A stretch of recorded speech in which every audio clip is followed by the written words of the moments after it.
Welcome to the CBS Radio Mystery Theater Archives, the only YouTube channel which has the original classic episodes of the CBS Radio Mystery Theater in order with no ads. Thank you for listening, and now, enjoy the show.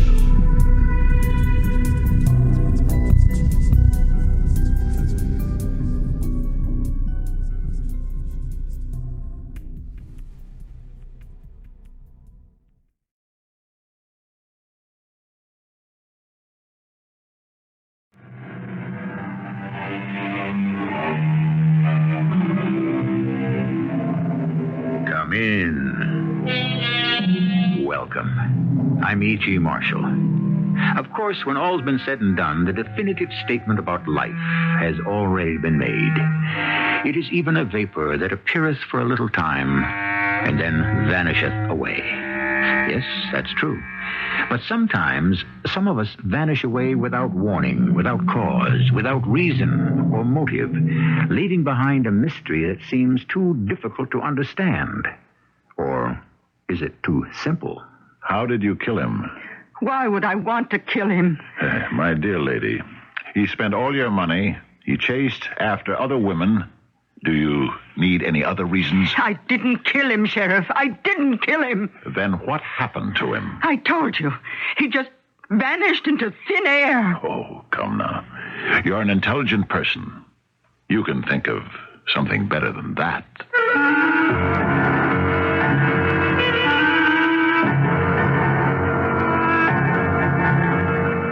Our mystery drama, If a Body, was written especially for the Mystery Theater by Sam Dann and stars Fred Gwynne. I'll be back shortly with Act One. Is truth stranger than fiction? Does art imitate life? Who can say for sure? Of one thing we are certain. Some of the deepest, most puzzling mysteries are not the ones that are spawned by a writer's imagination. For the truly inexplicable and insoluble, consult the police records of any large or small city. For instance, the McKibben case. Clarence McKibben was murdered, or he was kidnapped, or did he simply disappear? Take your pick. On July the 4th, 1899. He was last seen by his wife on his farm some 20 miles from Detroit, Michigan. To this day, no one really knows what happened or why. It's a classic among unsolved mysteries. Follows now the report of the case as recorded by Sheriff Joseph T. Boland.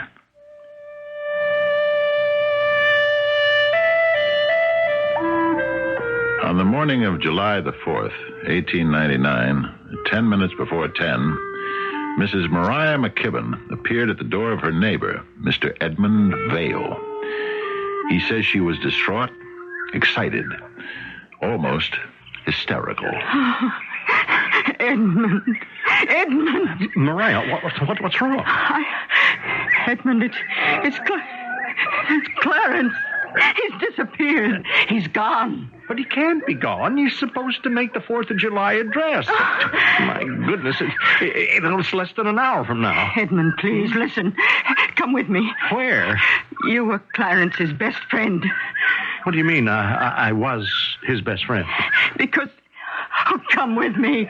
But Mariah... Edmund, don't ask me any questions. I ran all the way. I'm so scared. Of what? I don't know. Come with me, please. The McKibben farm is some 300 yards from the Vale property. Edmund Vale says that he and Mrs. McKibben walked the distance very quickly. When they arrived at the farmyard, she pointed toward the open field. That's where Clarence disappeared. Well, I don't understand, Mariah. Well, he was about to harness Obadiah to the buckboard, and suddenly he stopped. See, Obadiah's still standing there between the shafts. Mariah, please, now try to get a hold of yourself. I'm trying very hard. I'm trying to tell you exactly what happened. All right. Now, Clarence just stopped what he was doing, and he started to walk away. Why? I don't know. But, well, did you ask him? Yes. Well, what did he say? Nothing. 1 minute he was standing here at the buckboard with me, getting ready to leave for town. Then, without a word, without a single solitary word, he just started to walk out to the field. I called to him, "Clarence, where are you going?" But he paid me no mind. He just kept walking. And he was about 40, no more than 50 yards away when I... When what? When he was gone. Mariah. He disappeared.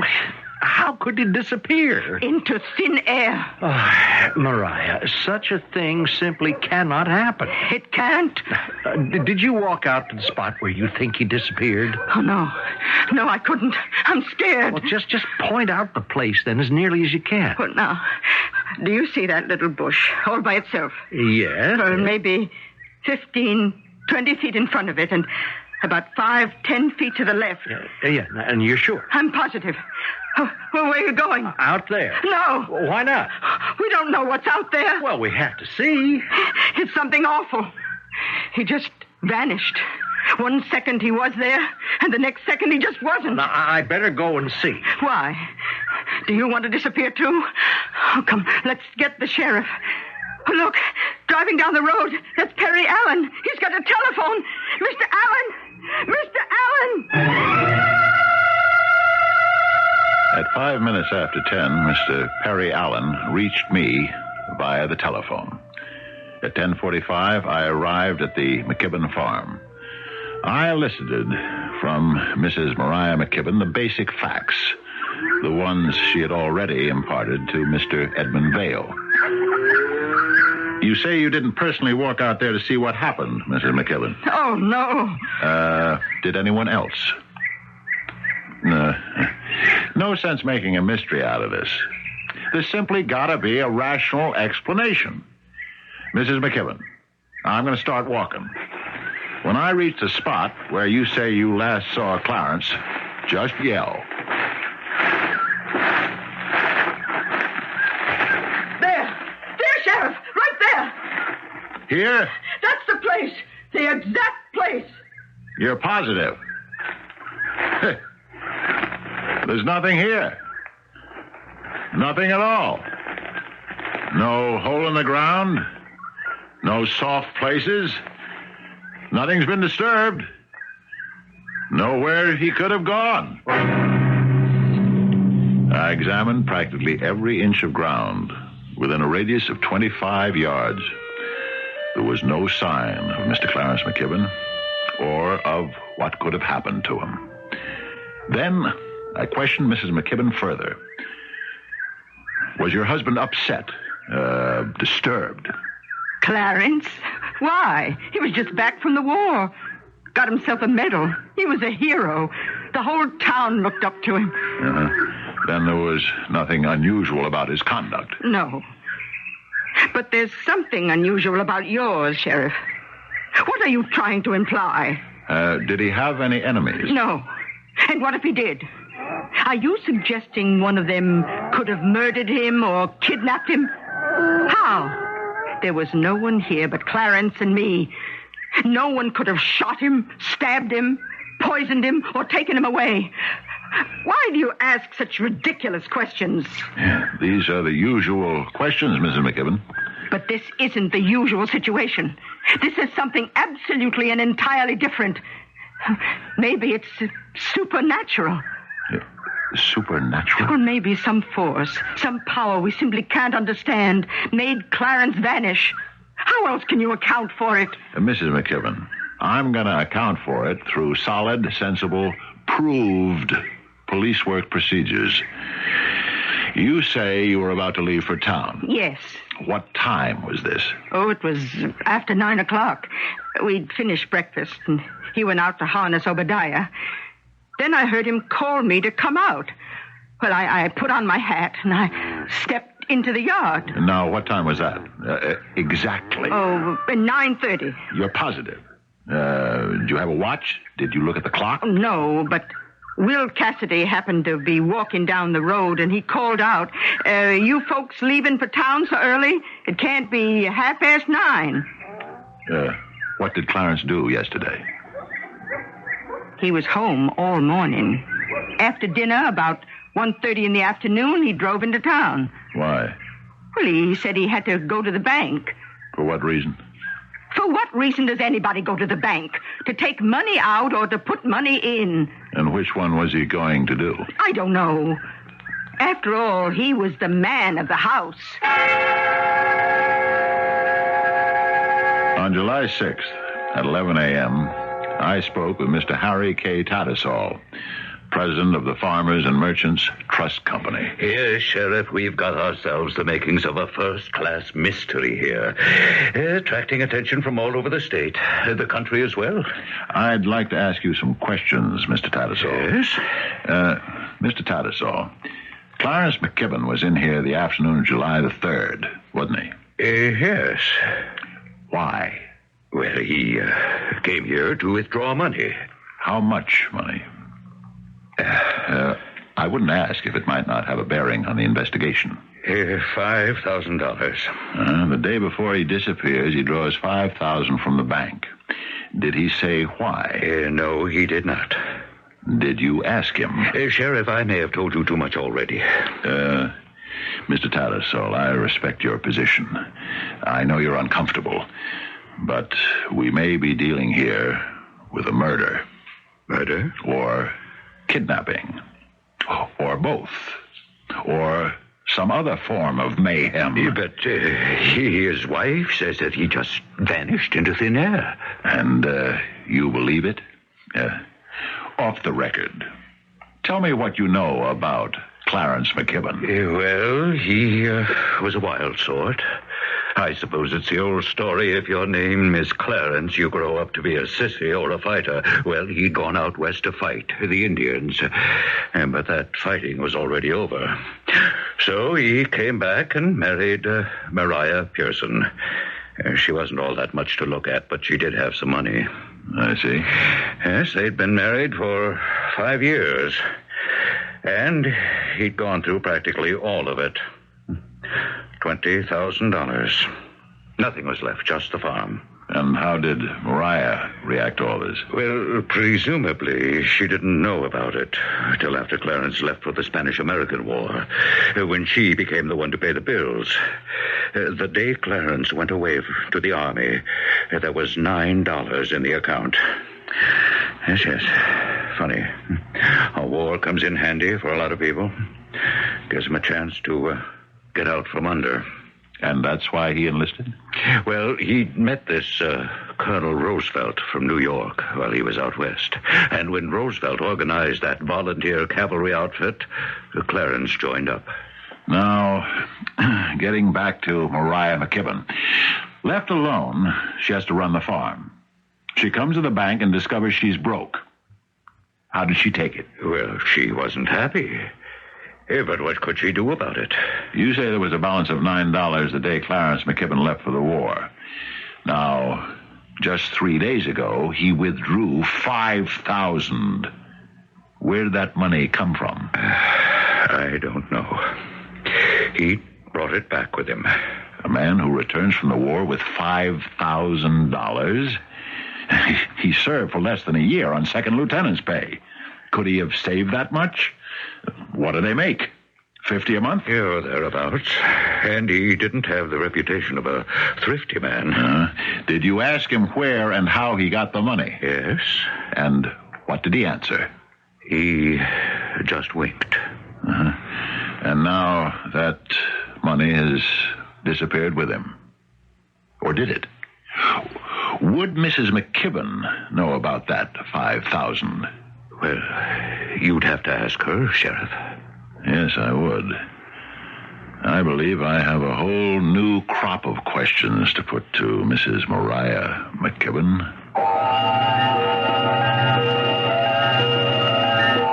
And we can probably guess at some of the most pointed ones, too. But right now, we shall take a short intermission. Don't worry. After all, this case has remained unsolved for over 80 years. It'll still be here when I return shortly with Act 2. Second Lieutenant Clarence McKibben made a slight stir in the year 1898 when, as a member of the Rough Rider Cavalry Regiment, he followed Colonel Teddy Roosevelt up San Juan Hill. The following year, as a civilian, he made an even greater stir when he disappeared suddenly and without a trace. Since 1899, there have been many explanations, but no solutions. This is the report of Sheriff Joseph T. Bolin.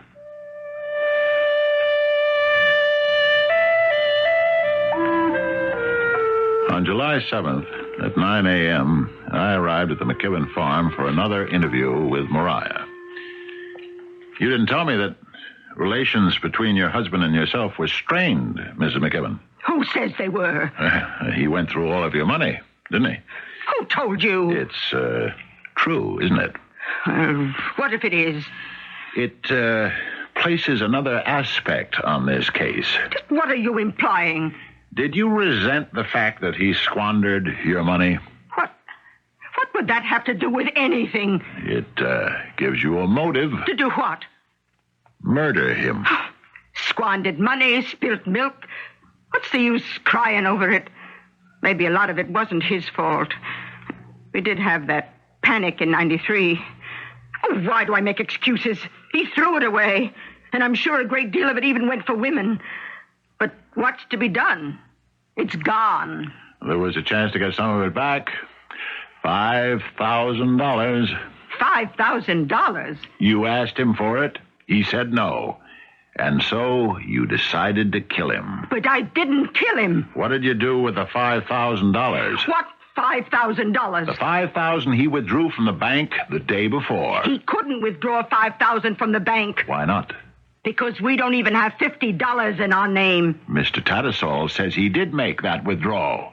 But where would Clarence have gotten $5,000? The fact is, he did get it. And that's why you killed him. No.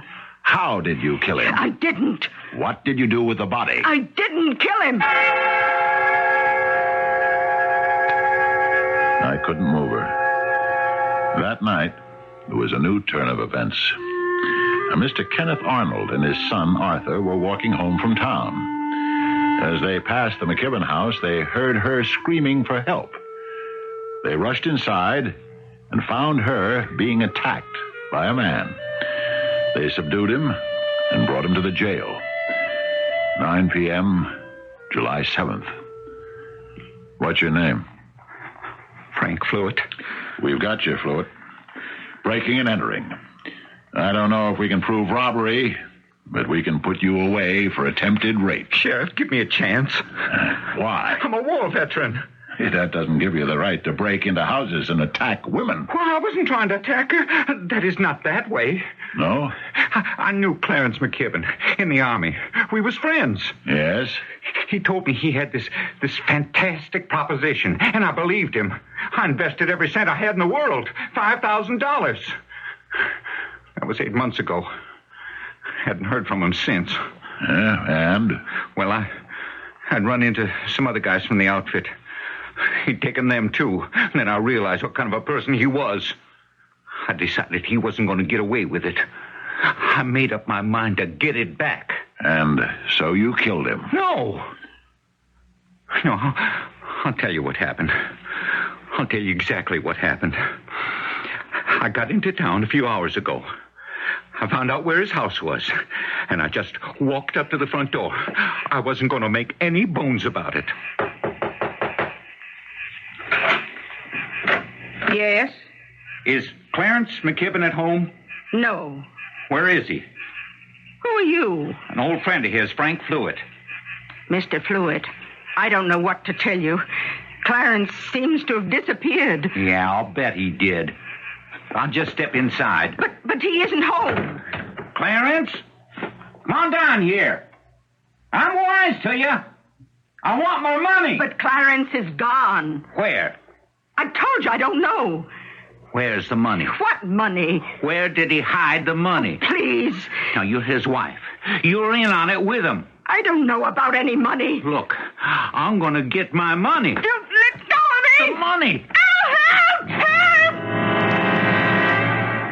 I guess I just lost my head. And The next thing I knew, some men came into the house, and one of them knocked me out. That's your story. It's the truth. Of course, there could be another story. You killed him, but he didn't have the money on him. So later on, you went back to the house to find it, and she surprised you. Oh, please believe me, Sheriff. You gotta believe me.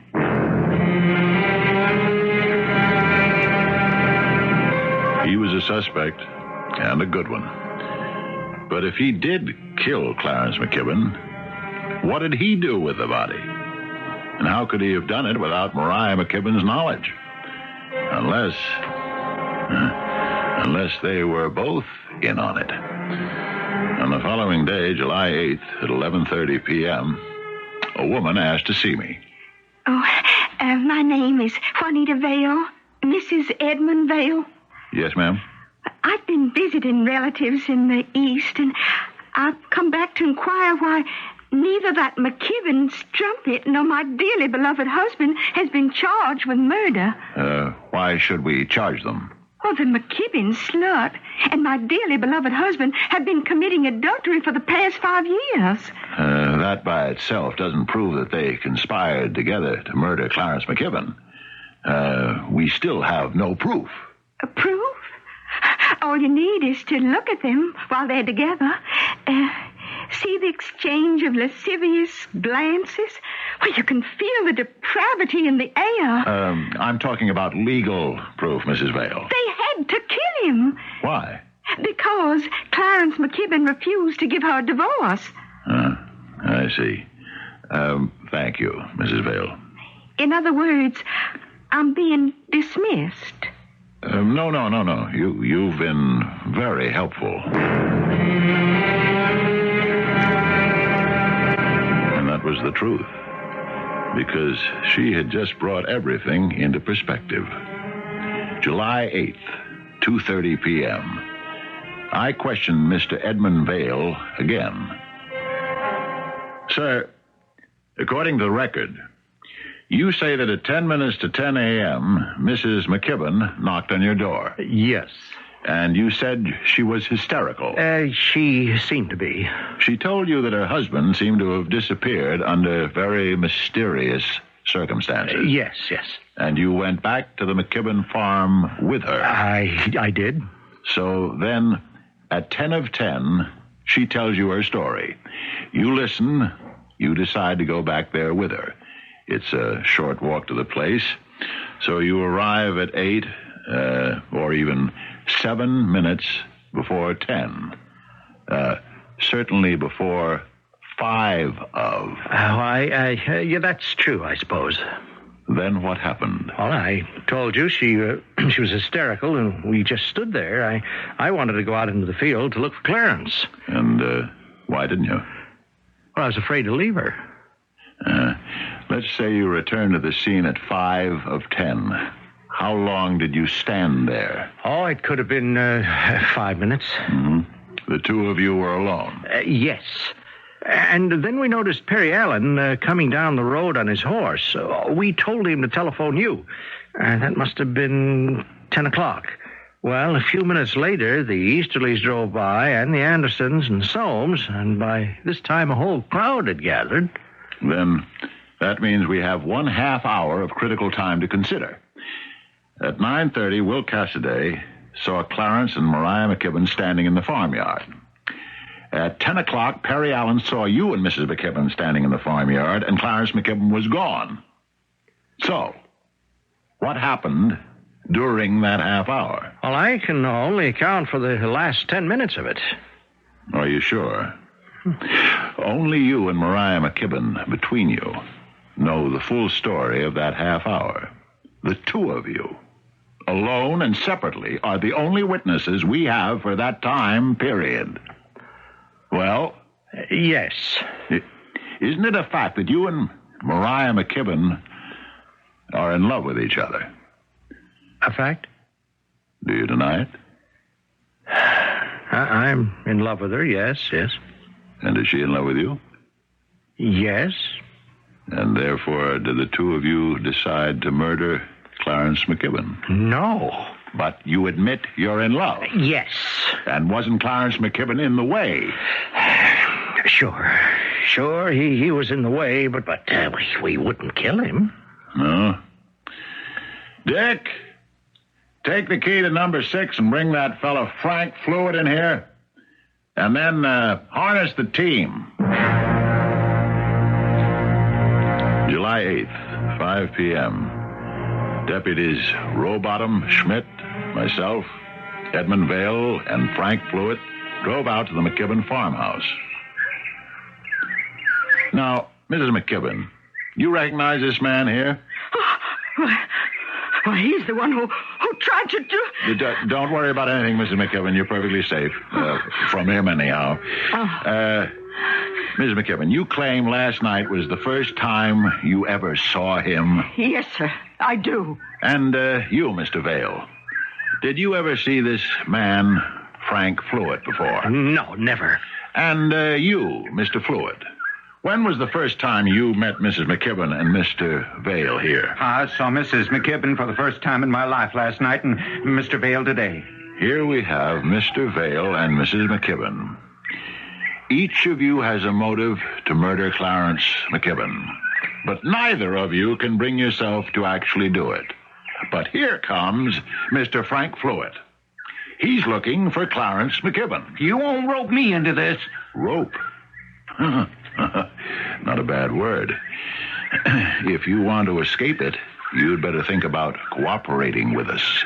But I didn't do anything. Mr. Fluid wants his $5,000. He confronts Mr. McKibben. Clarence turns him down.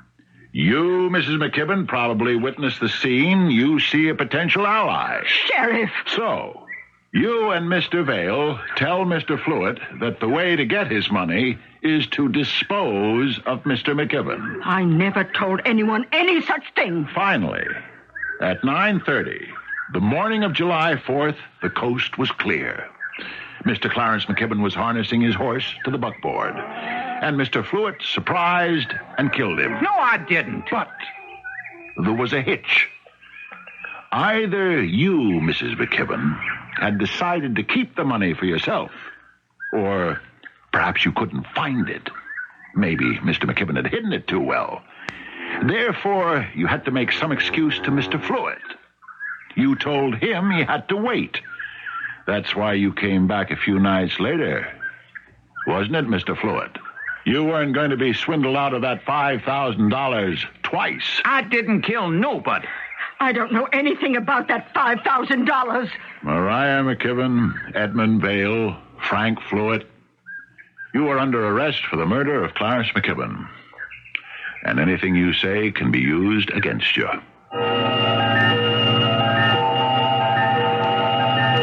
You're under arrest for murder, and anything you say can be used against you. These may not be the saddest words of tongue or pen, but they're probably the most frightening. Sheriff Joseph T. Boland seems quite sure of himself. You think he has a case? Go ahead. You're qualified to voice an opinion. After all, you've been exposed to all the evidence there is. Well, we'll check it out in Act 3. When you're puzzled by the actions or the motivations of human beings, remember, you can usually solve the problem by looking at it from the perspective of either love or money, or both. The desire for love, the lust for money, can account for anything and everything. But does either one explain what happened to Clarence McKibben on the morning of July 4th, 1899? Sheriff Joseph T. Boland is convinced of it.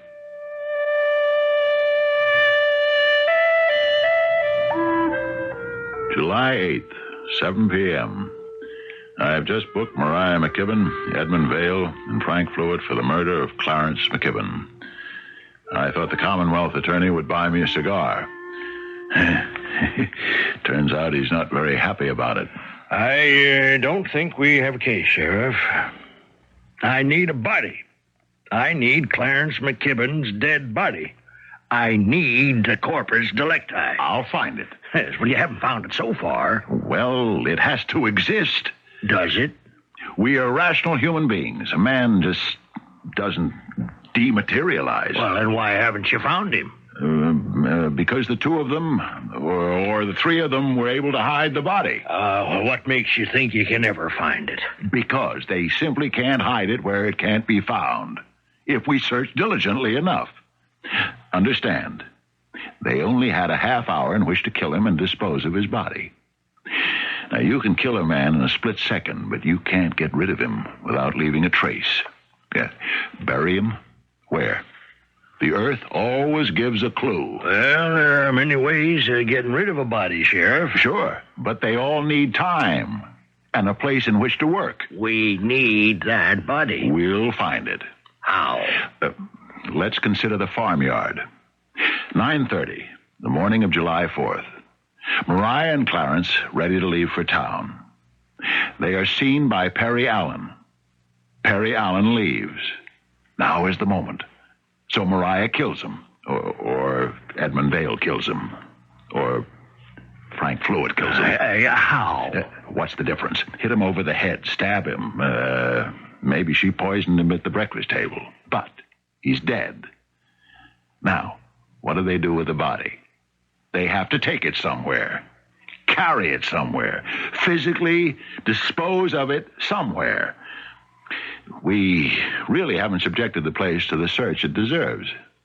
We've got to tear up the cellars of both the McKibben and the Vale houses. And then we have to check every foot of ground within a radius of about 5 miles. All right, Sheriff, all right. But remember, if you want to get a conviction, you have to get me the body. July 9th, 11:30 a.m. I have just unleashed, I guess that's the word, the most intensive search in the history of the county. Within a 5-mile radius of the McKibben household, not so much as a single blade of grass remains unturned. And there is absolutely no sign of anything at all. No sign of a body, or any part of a body, or of any activity that might be involved in disposing of a body. Is it possible that Clarence McKibben did, indeed, simply vanish into the air? I refuse to believe it. And yet, after 3 solid, intensive days, what can I believe? Then, I received some information from the War Department. It helps me see the case more clearly. July 12, 8 a.m. I talked to Frank Fluid in his cell. I keep telling you, Sheriff, I had nothing to do with any murder. I'll make a deal with you. Yeah? You're the one who's really stuck.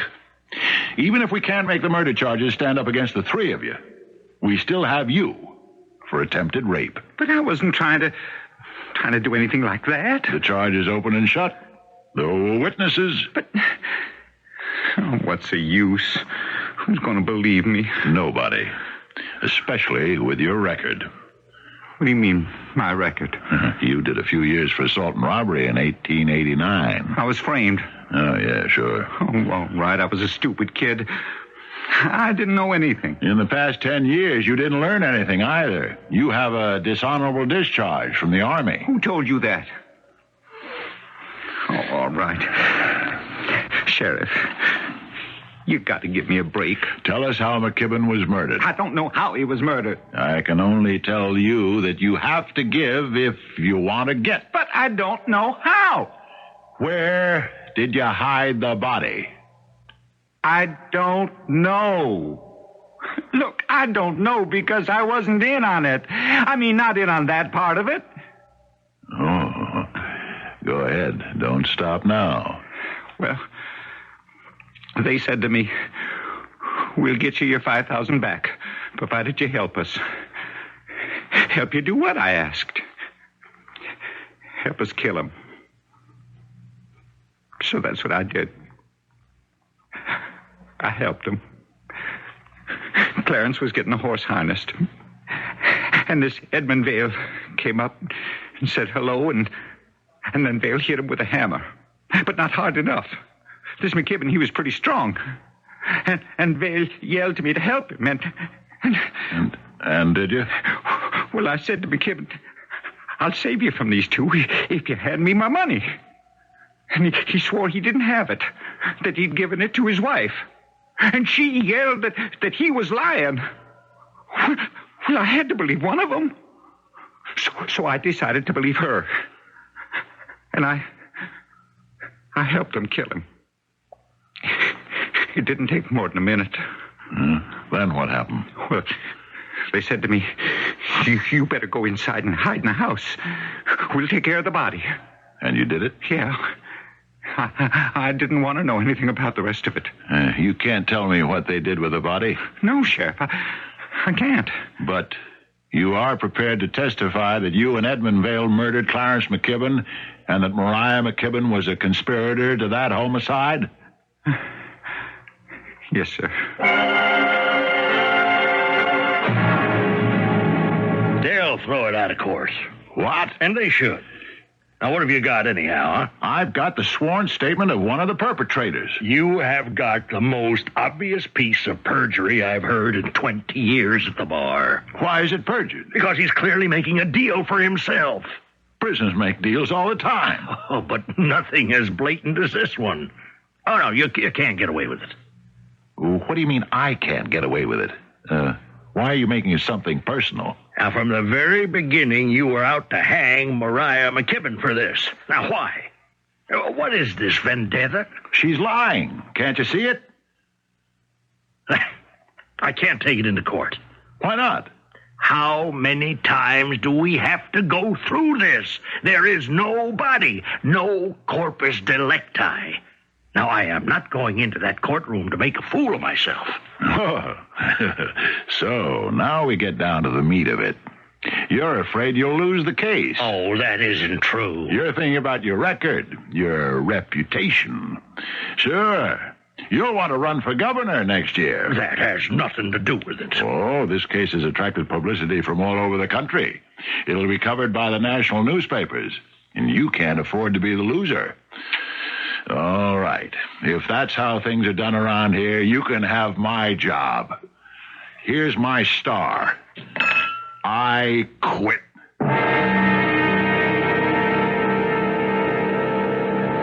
July 12th, 11 a.m. This is the last notation I intend to make in the case of Clarence McKibben.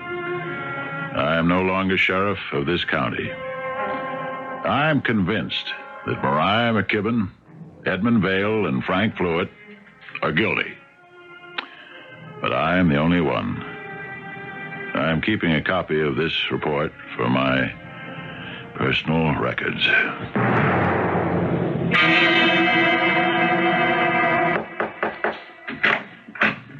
Morning, Sheriff. May I come in? Good morning, Mr. Tattersall. I'm cleaning out my desk and things. I agreed to stay to the end of the month. Yeah, I've never seen Main Street so crowded. Both hotels jam-packed. Can't get a room anywhere for miles around. Restaurants, why, it must be like it is up in the Klondike where they struck gold. What's on your mind, Mr. Tattersall? Reconsider your resignation. Why? Because you're a good sheriff. The best we've ever had. I'm being blocked. Deliberately. Their case should probably get thrown out of court. They're obviously guilty. But nothing is ever 100% certain. You have to go to trial with what you believe in. Let's go back to the crowds all over town. Do you realize what McKibben's disappearance is doing for business? I can imagine. How did he disappear? They hid the body. What can be hidden can also be found. Why haven't you found it? Maybe they didn't hide it. Maybe they didn't kill him. You know, right around the McKibben farm was the medicine ground of the old Chippewa tribe. Now, there are those who believe that the spirits of the ancient Chippewa medicine men spirited him away. That's nonsense. Well, I think it's dangerous to characterize other people's beliefs as nonsense. There are scientists, physical scientists, who believe that another world coexists with ours, and that if you step into an opening between them, you can be swept away. Do you believe in this? You're going to say nonsense, aren't you? Well, at any rate, all sorts of people have come here to see the spot. They will continue to do so. And that will be good for business. It's a bonus. On the other hand, if Mariah McKibben and her 2 accomplices are found guilty of murder, that removes the mystery, and we go back to being a sleepy village. Which is why we don't want a trial. Well, now, you are free to hold that opinion, Sheriff. I say they murdered him. What did they do with the body? I don't know. Then isn't that also as mysterious as any of the other interpretations? One way or another, he simply vanished into thin air. Sheriff, we don't want to lose a man like you. Mr. Tattersall, I want your word, and the word of honor of every leading citizen in this town, that if I ever find that body, we go to court, regardless of how it will affect business. If you can find that body, Sheriff, we'll have no choice. I'm going to find the body of Clarence McKibben. I'll keep looking till the day I die.